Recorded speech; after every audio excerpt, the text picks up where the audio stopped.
The moon over Sengoku period Japan was red. Not metaphorically. Red like blood soaking silk. Red like a blade drawn too late. In the valley below Mount Ibuki, two armies waited in silence. Armor lacquered black, helmets crested with gold antlers. Spears planted in earth damp with autumn mist. On one side, the Takeda clan. On the other, the Mori. Drums beat once, then stopped. The wind carried the smell of steel and fear. Takeda Jiro stood at the front ranks, helmet removed, hair tied high. A ronin now masterless, but not without purpose. His katana rested lightly in his hand. He breathed in, slow, steady. This was war, and then the sky tore open. A distortion shimmered above the forest ridge like heat rising from summer stone. But this was autumn. The shimmer grew. Then the stars disappeared. A shape emerged, massive, angular, silent, a warship uncloaking. Men pointed upward. What demon is this? Someone whispered. A streak of blue fire lanced from the sky. It hit the Mori rearguard and exploded. Flesh vaporized, armor liquefied. 30 men vanished in a scream of plasma. Panic shattered discipline. Then 3 shapes leapt from the treeline. They were taller than any man. Broad as oxen, dreadlocked tendrils swung from their helmets. Armor shimmered, bending light. Eyes glowed behind masks carved like snarling oni. The yautja had come to hunt. The first predator moved faster than sight. Its wrist blades extended, twin scythes humming with monomolecular sharpness. A samurai charged. Steel met alien alloy. The katana shattered. The man split in half. The predator roared in triumph, a clicking, guttural rattle that vibrated in the bones. Another predator raised its shoulder cannon. 3 red dots danced across fleeing warriors. Plasma bolts followed. Bodies detonated. The battlefield dissolved into chaos. Takeda Jiro did not run. He watched, studied. War was not chaos. It was pattern. The creatures moved with strategy. They targeted the strongest first. Officers, banner holders, skilled swordsmen, hunters, not demons. He stepped forward. Face me. The nearest predator turned. Cloak shimmered off. It saw him unmoving while others fled. A worthy specimen. The predator deactivated its plasma caster. It wanted sport. The alien leapt. Jiro drew. Steel flashed. The impact shook his arms numb. The creature was stronger than 10 men. It struck again, wristblade slicing downward. Jiro pivoted. Bushido was not about strength. It was about timing. His katana cut across the predator's thigh. The blade sparked, but did not break. Black blood hissed onto fallen leaves. The predator froze. It looked at the wound. Then back at Jiro. The battlefield noise seemed to fade. Recognition. The predator retracted its wrist blades. From its back, it drew a weapon. A plasma-forged sword. It burned white-blue. Jiro adjusted his grip. Old steel versus alien fire. They circled, then collided. The plasma blade sheared through trees behind Jiro as he rolled beneath it. His katana struck again, scoring armor. The predator backhanded him. He flew 10 feet, crashed through bamboo. Pain exploded through his ribs. The alien stalked forward. Jiro spat blood. He smiled. You bleed. The predator tilted its head. It understood tone if not words. It charged. Jiro waited. Last second. He stepped inside the swing. Drove his blade into the gap beneath its arm. Deep. Twisted. The predator roared. Plasma sword flickered. Then the shoulder cannon reactivated. 3 red dots appeared on Jiro's chest. Too fast. He braced for death. But the predator hesitated. This was not a hunt anymore. This was a duel. The alien disengaged the cannon. Stepped back. Tapped its chest armor. Then pointed at Jiro. A gesture. Challenge accepted. Then a pulse from the sky. A recall signal. The warship shimmered above. The other 2 predators leapt upward, vanishing into trees. The wounded predator stepped back, activated cloak, and disappeared. The valley burned in silence. Hundreds dead, 2 armies broken. Jiro stood alone beneath the red moon. He looked at the blood on his blade. Not human. He bowed to the empty air. Return, he said softly. I will be ready. Above the clouds, aboard the warship, the Predator Alpha watched the battle replay through thermal vision. The human had drawn blood. Unprecedented. The hunt had become war. And war required learning. The Alpha removed its mask. Mandibles flexed. It replayed Jiro's footwork again. Efficiency. Discipline. Honor. The humans fought not for sport, but for code. The Alpha made its decision. No more plasma cannons. No more distance kills. They would learn the human way. Blades. Discipline. Art of war. The blood moon burned brighter over Japan, and the greatest hunt in history had just begun. Dawn revealed the cost. The valley was a graveyard of lacquered armor and scorched earth. Spears jutted from blackened soil. Ash drifted like snow. Crows would not land. Takeda Jiro walked through the dead without looking down. War was familiar. This was something else. Not invasion. Selection. The creatures had chosen targets. The strongest first. The most disciplined. They were not demons. They were students. And they would return. By midday, survivors gathered at Mount Ibuki's mountain monastery, a fortress of stone and cedar hidden within steep forest cliffs. Warrior monks barred the gates. Inside, the wounded were laid in rows. Jiro stood before Abbot Genkei, an old monk whose arms were roped with muscle despite his age. "You saw them," Genkei said. "Yes." "Oni?" "No," Jiro replied. "Hunters." He described the duel, the wound, the hesitation before the killing strike. Genkei's eyes sharpened. "They test us." "Yes." "And you wounded one?" Jiro nodded. The monk gave a single approving breath. "Then they now see you as prey." Jiro shook his head. "No, as a rival." That night the forest shimmered again. The yautja returned, but not as before. No plasma bolts rained from the sky. No explosions. They moved through trees silently, cloaked, observing. The predator Alpha watched from a high cedar branch. Below, samurai trained in the courtyard despite exhaustion. Sword drills, footwork patterns, controlled breathing, bushido in motion. The Alpha replayed Jiro's strike in its helmet display. Adjusted internal combat parameters. It deactivated its plasma caster. Across the forest, the other two did the same. This hunt would be close. Personal. Blade to blade. The first clash came before midnight. A sentry vanished from the outer wall. No scream. Only a body falling without a head.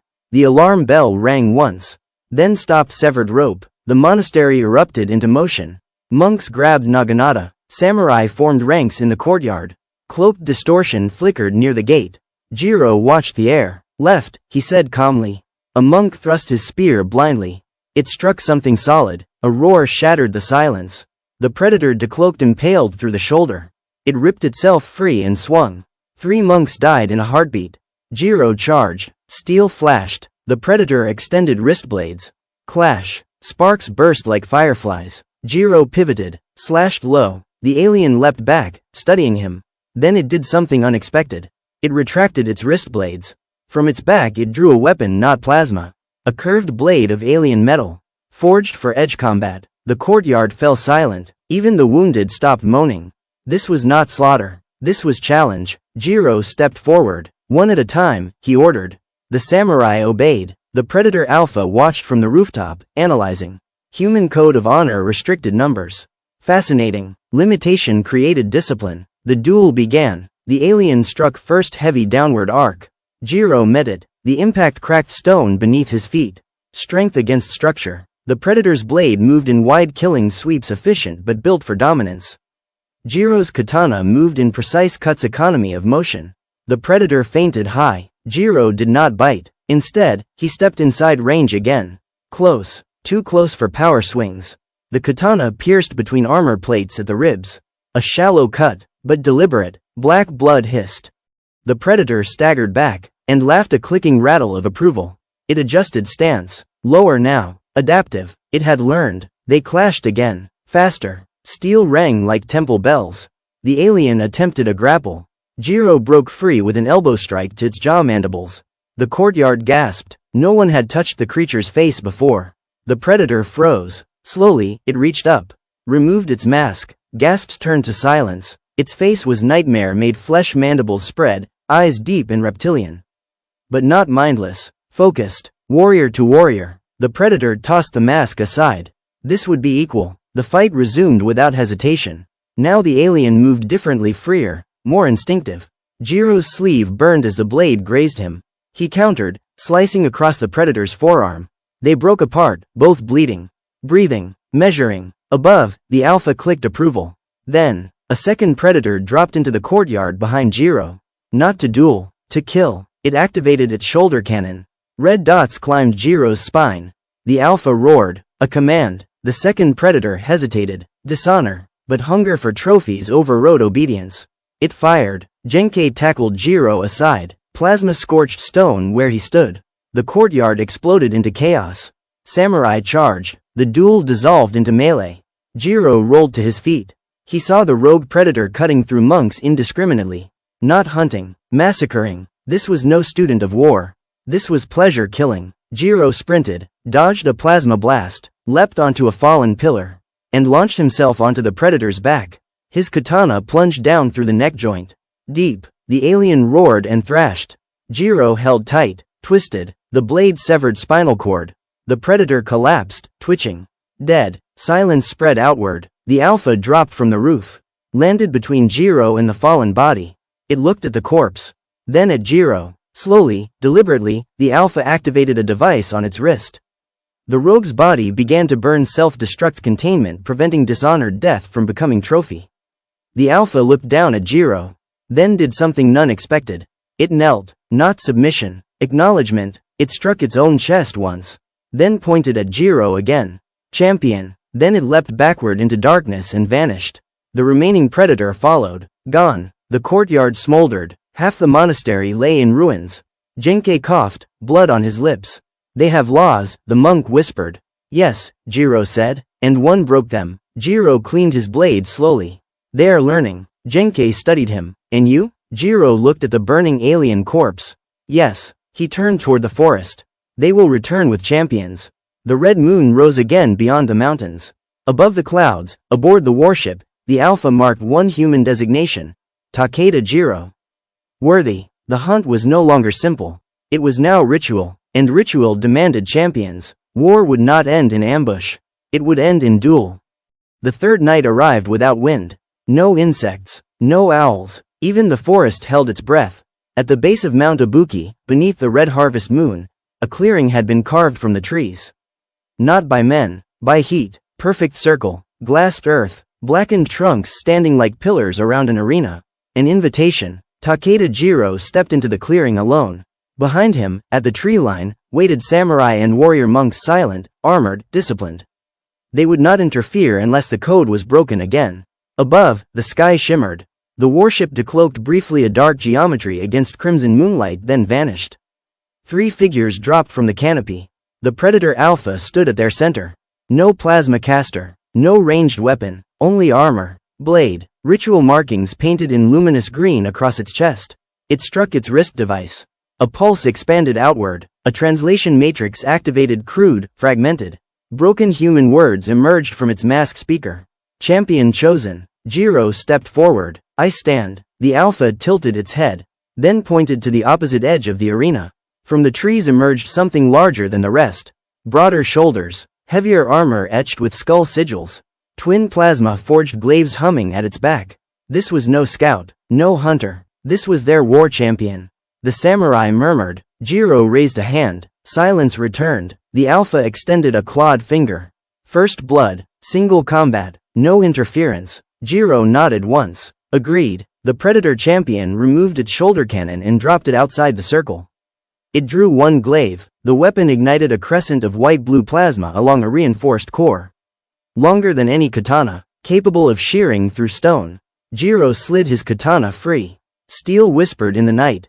Old versus new, code versus instinct. They began to circle. The Predator moved first. A blur. The glaive screamed downward. Jiro rolled aside as the weapon cleaved through hardened earth, sending molten fragments into the air. Too strong to block, he adjusted immediately. This was not a duel of power. It was a duel of timing. The Predator spun the glaive in a wide arc, controlling space, forcing distance. Jiro stayed just beyond reach. Studying rhythm, the alien advanced with relentless pressure, sweeping horizontal cut, reverse spin, thrust. Jiro deflected the thrust barely, the plasma edge sliding along his blade, heating the steel red. The impact numbed his hands. He pivoted inside the follow-through. Slashed at the Predator's knee joint. Spark. Armor scored. The Predator responded with a backhand strike that caught Jiro across the ribs. He flew across the arena, armor cracking. Pain flooded his lungs. He rose anyway. The samurai at the edge remained still. Honor demanded it. The Predator clicked approval, then changed tactics. It deactivated the plasma field. The glaive became a metal staff. It charged. Now the weapon struck with concussive force, bone-breaking blows meant to overwhelm structure. Jiro absorbed one strike on his shoulder guard. The wood beneath shattered. He stepped inside the second strike, elbowed the predator's abdomen, drove his katana upward into the exposed throat seam. Deep, black blood poured. The predator staggered but did not fall. Instead, it headbutted Jiro. Their skulls collided. Stars exploded in Jiro's vision. The alien reignited the plasma edge and swung point blank. Jiro dropped flat. The blade sliced through his topknot, severing hair instead of spine. He rolled, came up behind the predator, cut across its hamstring. This time the armor split. The predator dropped to one knee. The arena trembled with its roar. Jiro stepped back, gave it space to rise. The samurai understood. This was not assassination. This was proof. The predator pushed to its feet slowly, bleeding heavily now. It locked eyes with Jiro. Then astonishingly it separated the glaive into two shorter plasma blades. Dual-wield, faster, more lethal. It rushed. Blades became a storm. Jiro retreated under a hurricane of white-blue arcs. His sleeve ignited. Armor smoked. He parried left, right too slow. A blade pierced his side. Shallow. He gritted teeth, ignored pain, waited. There the smallest hesitation in the predator's right-hand strike. Injury slowing rotation. Jiro stepped into the gap. Both hands on the katana. Full commitment. He cut downward across the alien's face. The blade shattered the biomask. Split it in half. Fragments fell smoking to the earth. The predator froze. Bare face exposed under the red moon. Mandibles flexed. Breathing heavy. The duel had reached its truth. Jiro lowered his stance. The predator deactivated one blade. Kept only one active. Equal footing. They advanced at the same instant. Steel met plasma in a final, violent collision. Jiro angled his body sideways, letting the plasma blade burn across his shoulder instead of his chest. He accepted the wound. Inside the pain, he struck. Katana pierced through the predator's sternum seam, all the way to the spine. Silence. The plasma blade flickered, went dark. The predator champion stared at Jiro inches away. Mandibles trembled. Then it did something no one expected. It placed one clawed hand on Jiro's shoulder. Not to harm, to steady, warrior to warrior. Then it collapsed. Dead. The clearing remained silent. The Alpha stepped forward. It examined the fallen champion. Then looked at Jiro. Blood ran from both of them into the same scorched earth. The Alpha removed its own mask. Its eyes were older, smarter. It spoke again through broken translation. Human learns. Jiro answered evenly. So do you. The Alpha extended its wrist blades not to strike but to carve a symbol into the arena's glassed floor. A mark of completed ritual. Then it pointed into the forest. Beyond the monastery, toward distant villages. Its head tilted slightly. Warning. Not all obey code. The remaining predator the third had not appeared tonight. The rogue line still existed. Pleasure hunters. Dishonored. The Alpha activated a holographic projection. A heat signature the third predator moving south. Toward civilian settlements. Jiro understood instantly. This war was no longer ritual. It was protection. The Alpha reattached its mask. Next blood. Then it leapt into the canopy and vanished. The samurai rushed to Jiro's side. He swayed but did not fall. Genkei stepped forward, studying the alien corpse. They respect strength, the monk said quietly. Yes, Jiro replied, but the one that does not must be hunted. The red moon climbed higher. In the distance, faint and terrible, came the echo of plasma fire. A village burning. Jiro sheathed what remained of his broken katana. Prepare the horses, he said. This ends in fire. The burning stopped. That was how Jiro knew something had changed. For 3 nights, distant villages had lit the horizon red. Plasma scars carved through farmland. Panic spread faster than flame. Then nothing. No attacks. No bodies. No signals. Silence was more dangerous than fire. Takeda Jiro stood along the ridge below Mount Ibuki and watched the valleys with narrowed eyes. It wants us uncertain, he said. The remaining samurai stood in a crescent behind him. Fewer now. Hardened. Focused. The rogue predator had shifted tactics. No more spectacle. Now it hunted infrastructure. Messengers vanished on forest roads.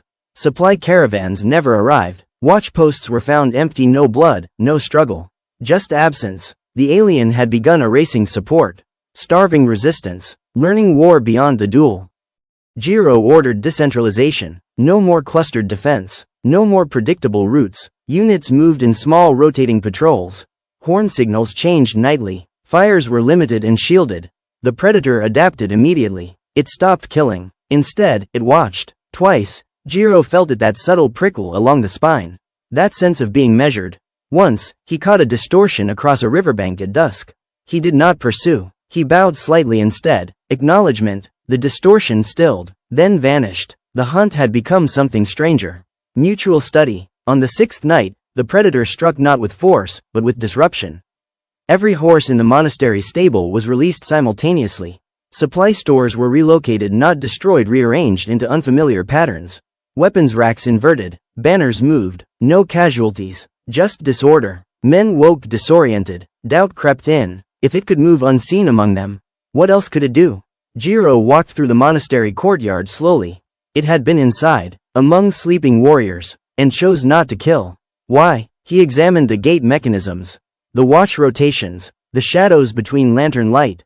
Then he understood. The predator was testing territory control, measuring response time, mapping human discipline. It was preparing for siege. Jiro changed the board. He announced publicly loudly that he would leave the monastery at dawn with a small escort. He allowed the rumor to spread. He wanted the predator to hear it. At sunrise, Jiro rode out with only 4 samurai. Visible, predictable, vulnerable. They entered a narrow forest pass. Wind carried mist between the trees. Perfect ambush ground. Halfway through, Jiro raised a hand. Stopped. Now, he said calmly. The forest erupted not with arrows. With sound. Dozens of concealed bronze mirrors flashed into position along the ravine walls, catching sunlight and scattering it chaotically through the trees. Heat signatures fractured, light distortions multiplied, cloaking interference. The predator decloaked involuntarily 20 meters ahead. Exposed. It had taken the bait. But instead of attacking, it stepped backward. Studying the trap, Jiro dismounted, walked forward alone. The samurai remained still. The predator extended one wrist blade, testing distance. Jiro did not draw his sword. Instead, he drew a short wooden practice blade from his belt and tossed it at the alien's feet. An insult, or invitation. The predator looked down, then back up. It deactivated its cloak entirely. Stepped forward, accepted. This was no longer about terror. It was about dominance of strategy. The duel began without ceremony. Fast, precise. The predator moved conservatively, now no reckless aggression. It anticipated Jiro's inside pivot, countered his shoulder feint. Their blades met in tight, efficient exchanges, both adapting in real time. The predator shifted terrain mid-fight, forcing Jiro toward uneven ground. Jiro responded by angling toward mirrored light shafts, disrupting the alien's targeting optics. Neither could land a decisive strike. They broke apart simultaneously. Breathing hard, the predator activated its shoulder cannon, but did not fire. It aimed instead at the mirrored panels along the ravine. A warning. Escalation possible. Jiro understood. This fight would not stay contained forever.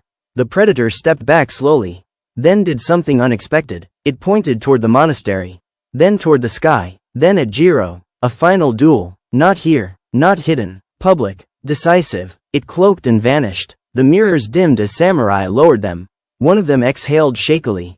It could have killed us. Yes, Jiro said, so could we. He looked toward the mountain peak where the moon would rise. The rogue was gone, but not defeated. It had evolved beyond indulgence. It had become patient, and patience made it more dangerous than any plasma blast. That night, Jiro sat alone in the monastery courtyard. No torches, no guards near him. He sensed it again, that distant watchfulness. Not hostile, evaluating. High above, the warship shimmered faintly through cloud cover. The Alpha was observing, waiting to see which code prevailed. Pleasure, or discipline. Jiro rested his hand on his katana. Come, he said quietly into the dark. End it properly. The wind carried no answer. But the moon began to turn red again. The summit of Mount Ibuki cut into the sky like a blade. Wind tore across the stone ridge. Clouds moved fast beneath a rising red moon. No trees grew this high, only rock, lichen, and the ghosts of old lightning strikes. Takeda Jiro climbed alone. No armor, no escort, bandages wrapped tight beneath dark cloth. His shoulder stiff, his thigh still healing, breath controlled. This would not be fought with strength. It would be fought with clarity. At the summit plateau, the predator waited. Fully visible, no cloak, no shoulder cannon. Its armor bore fresh scoring from their last duel. Blackened seams where Jiro's blade had found weakness. It had not repaired them. It had chosen to remember. Between them lay 2 objects placed deliberately on the stone. The predator's plasma caster. Jiro's previous shattered katana, symbols, abandoned escalation, acknowledged history. The predator removed its mask slowly and set it beside the plasma caster. Its mandibles flexed in the cold air. Jiro drew his newly forged blade simple, unadorned, perfectly balanced. No flourish. They stepped forward at the same moment, and bowed. The predator struck first, not reckless, testing. A diagonal wrist blade cut aimed at Jiro's injured shoulder. Jiro rotated inward, deflecting with minimal movement and answering with a cut to the abdomen seam already weakened. The predator twisted away in time. Black blood dotted the stone. They separated, circled, wind howled between them. The predator adjusted its stance lower than before, compensating for the damaged abdominal plating. Jiro noticed, filed it away. They collided again. Steel rang against alien alloy. Short combinations, no wasted motion. The predator attempted a grapple, strength still its advantage. Jiro disengaged early this time, not allowing himself to be pinned against rock like before. Learning layered upon learning, the predator swept low toward Jiro's thigh. Jiro jumped but felt the blade kiss cloth. Close, too close. He stepped back 3 paces. Reset. The predator clicked softly, not mockery. Approval. Without warning, the predator retracted one wrist blade. Evening the fight. Jiro understood the gesture. He reversed his grip, shortening reach to match. They advanced again. Faster now. Less testing. More commitment. The predator drove Jiro toward the cliff edge deliberately. Wind roared behind him. One misstep would mean death without honor. Jiro refused ground. He shifted left at the last second and forced the predator to pivot near loose shale. The alien's injured abdomen limited its twist speed. Jiro struck deep. The blade sank into the same seam as before. The predator roared and slammed its forehead into Jiro's temple. Stars burst across his vision. He staggered. The predator pressed advantage blade carving across Jiro's ribs. Heat, pain, but not fatal. Jiro locked the alien's forearm. Stepped inside, head to head, breathing the same cold air. For a heartbeat, neither moved. Then both broke contact simultaneously. Blood marked both warriors now. The moon climbed higher, redder. The predator altered rhythm. Instead of attacking with power, it shifted to feints and rapid precision strikes. It had adapted to human tempo. Jiro absorbed 3 shallow cuts before adjusting. He slowed himself deliberately, reduced motion, invited overreach. The predator saw opportunity. It lunged with a full body thrust aimed at Jiro's chest. Jiro sidestepped at the final instant. Not away, forward, inside the thrust. His blade pierced upward beneath the rib seam and angled toward the heart. The predator's wrist blade simultaneously drove through Jiro's side. Both impaled, both frozen. Wind screamed across the summit. They stood locked together beneath the blood moon. The predator's breath slowed. Its eyes held Jiro's. No rage, no fear, only recognition of equivalence. Slowly, deliberately, it withdrew its blade first. Jiro did not twist his. He allowed the alien the dignity of stepping back under its own power. The predator staggered 2 paces. Looked down at the blade embedded in its chest. Then back at Jiro. It struck its chest once. A warrior's acknowledgement. Jiro bowed despite the blade still in his own side. The predator removed Jiro's sword from its body carefully. Placed it back into his hands. Then collapsed to one knee. And then to the stone. Still, the wind continued. The moon burned overhead. For a long moment, nothing happened. Then the clouds parted. The warship shimmered into view above the summit, vast, angular, silent. Jiro stood unsteady but upright. He did not reach for the plasma caster on the ground. He did not kneel in surrender. He simply stood, bleeding, watching. The warship remained, scanning, measuring. Then, it powered down visible weapon ports. A low pulse rippled across the summit. The fallen predator's body dissolved in a controlled field of light, not explosion. Retrieval, honor. The plasma caster vanished with it. The warship lingered one final second. Then cloaked, and ascended beyond the red clouds. Gone. Jiro remained alone on the summit. The moon faded. The first light of dawn spread across the valleys of Japan. Below, monasteries stood, villages rebuilt, forests scarred but alive. He looked at the stone where alien blood had mixed with his own. No trophies remained, no proof for history, only memory. He cleaned his blade slowly, sheathing it with deliberate care. They will return, he said quietly to the wind. But not as butchers. The sun crested the horizon. The red drained from the sky. Takeda Jiro descended the mountain not as prey, not as conqueror. but as the man who had taught hunters the weight of honor. And far beyond the clouds, among the stars, a new designation entered yautja lore, Earth. Samurai world, a place not of easy trophies, but of worthy war. High above the dense atmosphere of the yautja homeworld, the council cliffs gleamed under the twin suns. Massive stone spires stretched skyward, carved with the emblems of fallen warriors. Hovering platforms held the greatest hunters of their time, each adorned with trophies from hunts across the galaxy. But today, silence reigned. The council convened as the transmission from the blue planet Earth played across the central hollow field. Images flickered: the broken katana, the scorched summit, the red moon above Mount Ibuki. A voice translated from the Alpha's wrist matrix. Calm, controlled, deliberate. Honor preserved. Humanity has learned discipline. The hunter who fell acted outside ritual. Intervention was necessary. The council remained motionless. Mandibles clicked softly. Eyes narrowed. The eldest of the council stood and the silence followed. The humans fought with honor. They are to be declared a warrior species. A testing ground going forward for our younger warriors to prove themselves, but we must always protect the sanctity of true battle. Respect, discipline, integrity, honor. They have demonstrated that they are masters of this, and we must also strive to attain this. From this day on, Earth will also become a protected planet, and we will stand alongside our brother warriors. The hall erupted into sounds of agreement and pledges, and without knowing, humanity had just allied with the galaxy's apex predators.